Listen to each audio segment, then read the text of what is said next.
Have you ever felt a persistent sense of emptiness, like you're just going through the motions of life without any real purpose or motivation? Then you're just languishing, and as 7th grader Paul discovered, languishing can propel you toward shocking acts just to fill the void. Paul had seemed like a typical underachiever, sullen, unmotivated, perpetually bored. Paul began spending days on end holed up in his room, avoidant and distant. Then, one day, Paul bought a realistic replica gun and made social media posts about bringing it to school. He never ultimately brought the gun into school, but he was, nevertheless, expelled immediately. Hey, I see you two have been feeling a bit adrift lately, like you're just floating through the days without much direction or passion.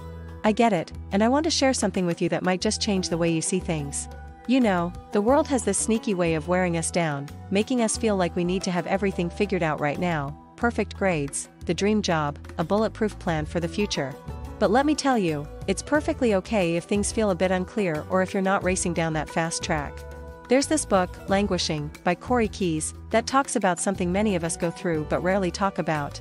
It's this feeling of being stuck, not really sick but not thriving either, just languishing. It's like you're going through the motions, but not really engaging with life. Sound familiar? Here's the kicker: languishing isn't about being lazy or unmotivated by default. It's more about feeling disconnected from what brings joy and meaning to your life.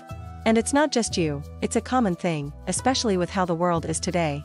Think about it: how often do we find ourselves checking boxes rather than pursuing what we love? But here's the good part. Just like there's languishing, there's also flourishing, feeling connected, engaged, and fulfilled. And the journey from languishing to flourishing? It's not about chasing fleeting happiness but building a life that feels meaningful and rewarding. First off, consider reconnecting with learning. Not just school stuff, but anything that piques your interest. When was the last time you got lost in something just because you loved it? That's where you start rediscovering your spark.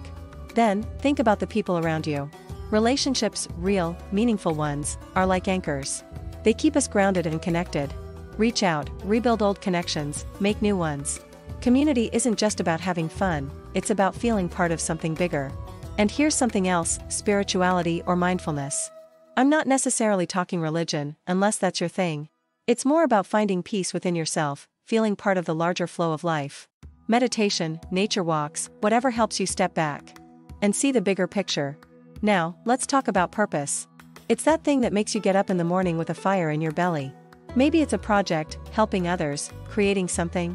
It doesn't have to be world-changing, just something that adds value to your world. And don't forget to play. Yes, play. When did we decide that only kids should have all the fun? Playing, laughing, being silly, it's not just fun, it's healing. It reconnects us to the joy of being alive. Lastly, give yourself some grace. This isn't about a miraculous overnight change. It's about small steps, little changes that gradually shift where you're heading. Maybe it's trying a new hobby, joining a club, or just taking a different path on your morning walk. So, take a breath. Give yourself space to grow, to make mistakes, and to find your path. It's not about rushing to some finish line. It's about enjoying the journey, learning about yourself, and ultimately, finding a place where you feel genuinely, vibrantly alive. I believe in you, and I'm here for you. We'll figure this out together, one step at a time. And who knows? The person you become might just surprise us both.